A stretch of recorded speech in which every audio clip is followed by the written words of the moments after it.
de Pâques. Et je vous propose pour finir de découvrir le monde singulier d'un artiste céramiste. Il s'appelle Loul Combre, il vit dans la région depuis une dizaine d'années, d'abord en Lozère et aujourd'hui à Prades-le-Lez dans l'Hérault. Il est réputé dans le monde entier pour ses œuvres gigantesques faites d'argile, mais il fabrique aussi des pièces plus petites qui racontent l'histoire de notre société. Caroline Agulot et François Jobard.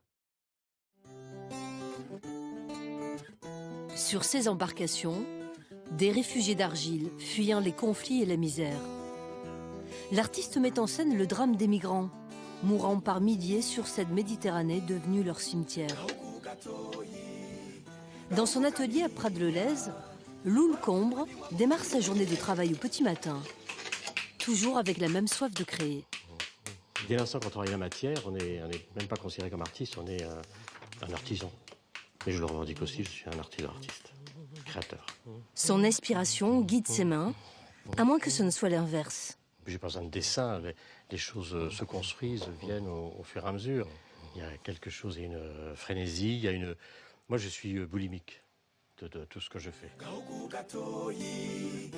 Son univers, ce sont ces planètes Terre par dizaines. Terres d'asile, terres nourricières, des terres dans tous leurs états. Ces gens qui circulent là, effectivement, et qui sont en train de chercher un havre de paix. Avec toujours et encore le voyage sur l'eau de ces petits personnages en céramique.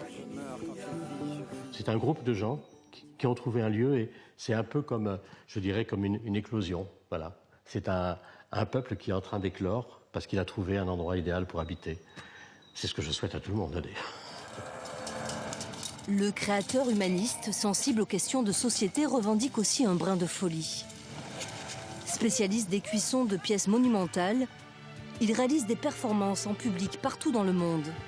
Comme ici, avec l'embrasement de la bête du Gévaudan en Lozère. Faite d'argile, la bête brûle de l'intérieur à plus de 850 degrés. Ah, c'est une folie. C'est une vraie folie. Et le public le sent. Vous savez qu'il y a dans la foule, il y a des gens qui pleuraient. Parce qu'il y a une émotion très très forte. Et ça, c'est irremplaçable, ça. Donc j'en fais d'autres. Sa prochaine folie aura lieu dans son village à Prades-le-Lez.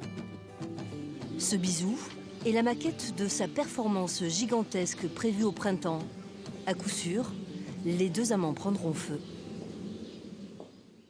Avant de se quitter, voici l'un des titres de votre édition